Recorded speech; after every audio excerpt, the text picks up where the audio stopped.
Hey guys, welcome back to this channel. In this video, I'll be showing you guys how you can properly read maps in Heartopia. So it'll be easier for you if you go like insect catching or fishing or bird watching to know like where each section is, I guess.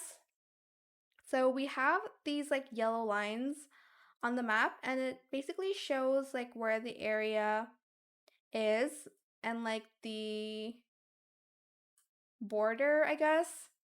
So this is like Crater Lake and the Onsen like Mountain Lake. I think it's just the Crater Lake area.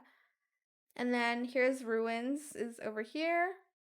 And then we have the Onsen, which is from here to here. And then Stone Cliff, which is here all the way over here to like here. We have the Deer Tower area, which is from here to here.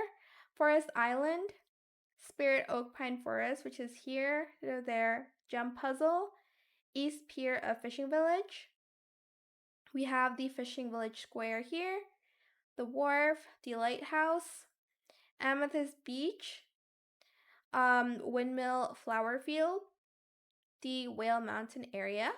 And then here we have the suburbs, which is all the way around here. And then Art Street, Residential Street, Garden Street, and Central Square. And yeah, that's how you can basically see the area. Obviously, for like these seas, there won't be like another border around here. But yeah, that is pretty much how you can accurately read maps in this game. I hope it was helpful for you guys. Don't forget to like, comment, share, and also subscribe to this channel if you haven't done that already. If you have any more questions about this video, just leave it in the comment section down below. I will try my best to answer them all for you guys. And if you found this video helpful, please click the thanks button as well. That is it. Thank you so much for watching. Bye.